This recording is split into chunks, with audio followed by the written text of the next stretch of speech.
Hello students. आज की class में मैं आपका प्रोबेबिलिटी चैप्टर का नेक्स्ट टॉपिक स्टार्ट कर रहा हूँ, that is theorem of total probability and Bayes theorem. ठीक है, ये दोनों आपस में रिलेटेड हैं, इसलिए एक साथ डिस्कस करूँगा मैं।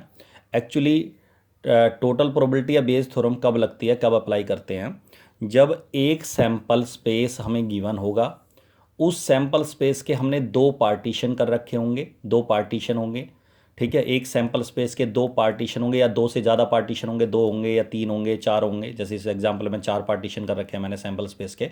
और एक इवेंट ऐसा होगा जो उन्हीं वो जो पार्टीशन हमने किए हुए हैं उन सब पे डिपेंड करेगा। मतलब कि जो ए इवेंट है, ये मैंने ए माना है इसको, इनको E1 E2 लिया है, तो जो ए इवेंट है वो E1 पे भी डिपेंड करेगा और E2 पे भी डिपेंड करेगा। तो इसका मतलब ये वाला जो पोर्शन है इस ए इवेंट का, इसको हम लिखेंगे E1 इंटरसेक्शन ए, और इस पोर्शन को लिखेंगे E2 इंटरसेक्शन ए। और इस पूरे इवेंट ए की जो प्रोबेबिलिटी होगी वो इन दोनों का सम होगी। साफ दिख रहा है भाई, इन दोनों को मिला के होगी। तो प्रोबेबिलिटी ऑफ ए बराबर होगा probability of E1 intersection A plus E2 intersection A. और क्योंकि ये दोनों आपस में डिपेंडेंट इवेंट है, और जो ए इवेंट है वो E1 पे डिपेंड कर रहा है, E1 ए पे डिपेंड नहीं कर रहा, ए इवेंट E1 पे डिपेंड करेगा। तो पहले E1 हैपन होगा, फिर ए क्योंकि E1 पे डिपेंड कर रहा है तो उसको हम लिखेंगे probability of A given E1, given E1, plus उसके बाद E2 depends on A depends on E2 also, तो E2 की प्रोबेबिलिटी इनटू ए गिवन E2। क्लियर है यहाँ तक? और इसी को बोलते हैं total theorem of total probability. तो ये टोटल प्रोबेबिलिटी है आपकी, टोटल प्रोबेबिलिटी का फॉर्मूला है। ये तब अप्लाई होता है जब आपके पास एक सैंपल स्पेस के कई पार्टीशन होते हैं, दो या दो से ज़्यादा, दो तीन होते हैं, चार होते हैं, और एक ऐसे इवेंट की प्रोबेबिलिटी निकालनी होती है जो उन सभी पार्टीशंस में हैपन हो सकता है। तो उस सिचुएशन में आपको टोटल प्रोबेबिलिटी निकालनी होगी। क्लियर है यहाँ तक? दूसरी चीज़, अगर हमें कहें इसमें टोटल प्रोबेबिलिटी को, इसमें तो मैंने दो का एग्जांपल लिया है, इस दो एग्जांपल के हिसाब से टोटल प्रोबेबिलिटी का फॉर्मूला है। दो से ज़्यादा हैं, जैसे इसमें चार हैं या तीन है, तो दो से ज़्यादा है तो वही आएगा ए गिवन E1 E2 हैपन होने के चांस, फिर ए गिवन E2 जो A depends on E2, E3 A given E3, फिर प्लस ऐसे ही चलता रहेगा। चार हो सकते हैं, पाँच हो सकते हैं, तो सबका सम। ठीक है। अच्छा, बेस थ्योरम तब लगेगी जब हमें ये ए इवेंट जो होगा ना, जो इन पार्टीशंस पे डिपेंड कर रहा है, सैम्पल स्पेस के दो पार्टीशन या दो से ज़्यादा जो पार्टीशन है उन पे डिपेंड कर रहा है, और वो इवेंट गिवन होगा कि ए इज़ गिवन, और हमें प्रोबेबिलिटी निकलवाएगा E1 के हैपन होने की या E2 के हैपन होने की। मतलब E1 और E2 के हैपन होने की जो प्रोबेबिलिटी होंगी उनको रिवाइज करनी होगी हमें। रिवाइज मतलब दोबारा E1 की प्रोबेबिलिटी निकालेंगे। अगर हमें E1 की पहले प्रोबेबिलिटी पता होगी, लेकिन वो तब होगी जब ए हमें ये मतलब स्टार्टिंग का मतलब ए हैपन नहीं हुआ होगा तब। लेकिन ए हैपन होने के बाद फिर E1 की प्रोबेबिलिटी निकलवाएं कि उस ए इवेंट अगर हैपन हुआ है तो इसके क्या चांस है कि वो ए इवेंट E1 में से हैपन हुआ है। तो उस केस में हमें बेस थ्योरम अप्लाई करनी है कि E1 गिवन ए, ऊपर वही कंडीशनल प्रोबेबिलिटी का फॉर्मूला हो गया ये, E1 इंटरसेक्शन ए और नीचे प्रोबेबिलिटी ऑफ ए। लेकिन क्योंकि यहाँ कंडीशनल प्रोबेबिलिटी नहीं है, क्योंकि जो ए इवेंट है एक खाली E1 पे डिपेंड नहीं कर रहा, E2 पे कर रहा है, तो इसमें जो प्रोबेबिलिटी ऑफ ए आएगा उसमें दोनों का सम आएगा, या दो से ज़्यादा है तो उन सब का भी सम आएगा, तीनों का, चारों का। और ऊपर आएगा फेवरेबल मतलब E1 ए गिवन E1। और अगर यहाँ E2 की प्रोबेबिलिटी निकालें तो ऊपर E2 आ जाएगा, favourable by total, favourable outcomes by total outcomes. ठीक है। तो E1 की प्रोबेबिलिटी निकालेंगे अगर ए गिवन है तो E1 ए गिवन E1, और अगर E2 निकाल रहे हैं तो E2 ए गिवन E2, नीचे तीनों का सबका सम आएगा। तीन है, चार हैं, दो हैं। ठीक है, ये कंफर्म है। लेकिन हाँ, कम से कम दो जरूर होंगे, तभी बेस थ्योरम लगेगी, नहीं तो लगेगी नहीं। जैसे इसमें मैंने चार एग्जांपल लिए हैं। अब इसमें प्रोबेबिलिटी ऑफ ए, अगर ये पूरा का पूरा इवेंट हमारा ए है, अगर ये पूरा का पूरा इवेंट ए है तो ए की प्रोबेबिलिटी इन चारों का सम होगी, और चारों का सम होगी, और ये आपस में डिपेंडेंट है, तो probability of E1 into A given E1, E2 A given E2, sorry हाँ E3 ए गिवन E3, है ना। ए इसी तरह probability of E4 A given E4, चार है तो चार के हिसाब से आ जाएगी। क्लियर है? क्वेश्चन देखो जरा। इस क्वेश्चन में सेकंड क्वेश्चन है प्रैक्टिस असाइनमेंट 3 का। ये कह रहा है ए bag contains 4 red and 4 black ball. Bag first में 4 रेड 4 ब्लैक बॉल है, and another bag contain 2 red and 6 black ball. Second bag, one of the 2 bag is selected at random, मतलब दोनों में से कोई एक बैग बिना देखे सेलेक्ट करा।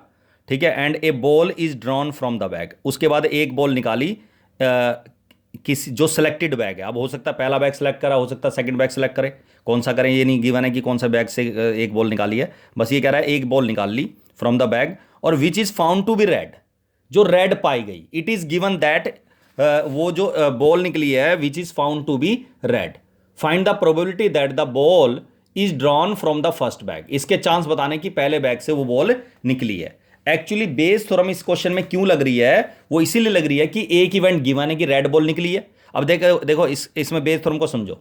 मान लिया आपने आंखों पर पट्टी बांध रखी है, ठीक है, और आपके सामने दो बैग रखे हैं, ठीक है, आपको आपसे कहा जा रहा है कि भाई दो बैग हैं आपके सामने, आप बिल्कुल आंखों पर पट्टी बांध रखी है और आपसे कहा है एक बॉल निकालो, दोनों बैगों में से कोई भी बैग सेलेक्ट करो और एक बॉल निकालो, ठीक है। आप बैगों के पास गए, आपको नहीं पता कि आपके पास जो फर्स्ट पड़ेगा वो पहला बैग पड़ेगा, सेकंड बैग आपके पास सबसे पहले आप फर्स्ट बैग से निकालेंगे, सेकंड बैग से निकालेंगे, बिना देखे निकाल रहे हैं आप तो, ठीक है। लेकिन आपको इशारों में बताया गया कि आपके सामने ये दो बैग हैं, इनमें से एक बॉल निकालो।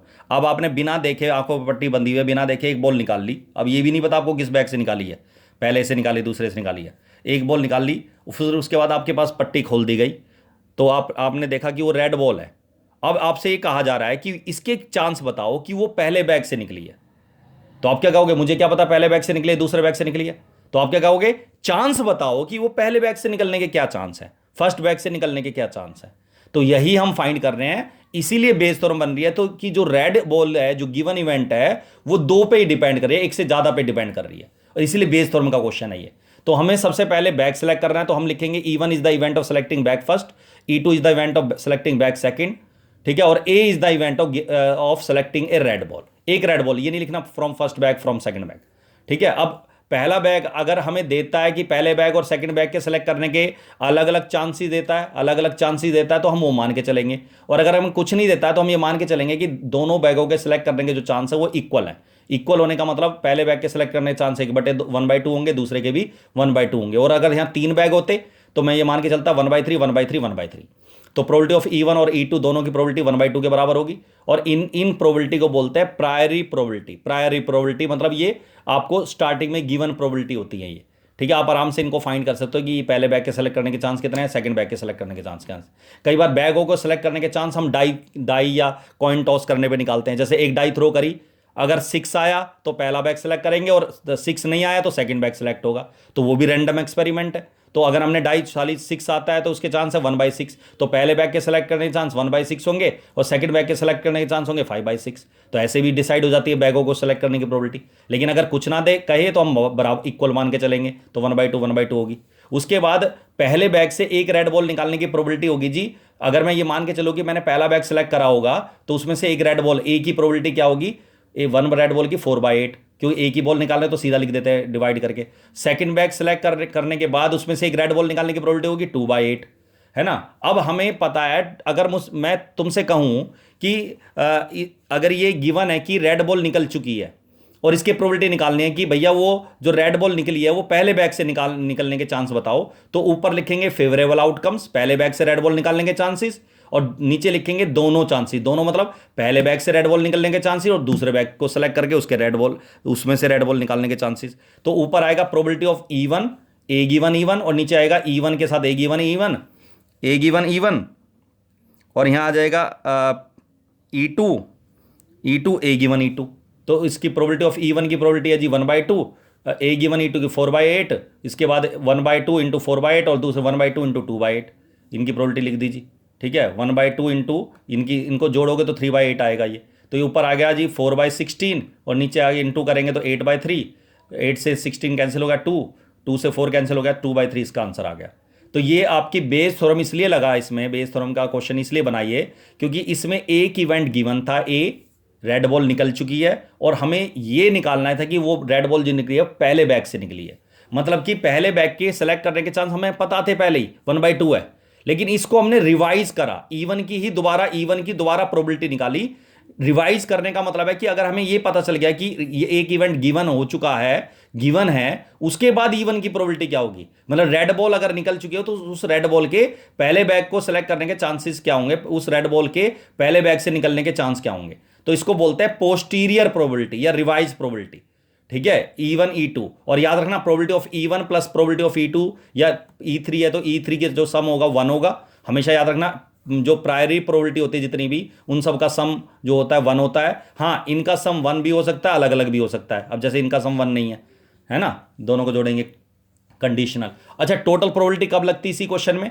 टोटल प्रोबेबिलिटी तब लगती जब ये कहता 2 बैग हैं अलग अलग, इतने रेड इतनी ब्लैक बॉल है, इसमें 2 रेड 6 ब्लैक बॉल है, और ये सिंपल क्वेश्चन का ये जाएगा कि find the probability of selecting a red ball. बस, find the probability of selecting a red ball. अब रेड बॉल सेलेक्ट करने की प्रोबेबिलिटी निकालने तो आपको दोनों, एक ये पूरा एक एक्सपेरिमेंट हो गया, पूरा एक सैंपल स्पेस दोनों बैगों को मिला के जो हम सेलेक्ट करेंगे वो एक पूरा एक सैंपल स्पेस हो गया, उसके 2 पार्टीशन हो गए, तो दोनों पे डिपेंड कर रहा है। रेड बॉल पहले बैग से भी निकल सकती है, रेड बॉल सेकंड बैग से भी निकल सकती है। तो पहले हम यहां देखेंगे, पहले बैग को सेलेक्ट करा, उसमें से रेड बॉल के चांसेस, दूसरा बैग सेलेक्ट करके उसमें से रेड बॉल निकालने के चांसेस। तो दोनों बैग है, उससे रेड बॉल निकालने के चांसेस को अगर मैं जोड़ता हूं, ऐड करता हूं, तो उसको बोलते हैं टोटल प्रोबेबिलिटी। ठीक है, और इसका आंसर आ जाएगा 3/8। जो हमने यहाँ बेस थ्योरम के जो नीचे वाला पोर्शन होता है वो टोटल प्रोबेबिलिटी ही होती है। ठीक है, तो ये आपका बेस थ्योरम और टोटल प्रोबेबिलिटी के एग्जांपल मैंने यहाँ एक ही क्वेश्चन में दोनों एग्जांपल दे दिए। ठीक है, अगली क्लास में और कुछ क्वेश्चन डिस्कस करेंगे। ठीक है, आज की क्लास में इतना ही, दैट्स ऑल।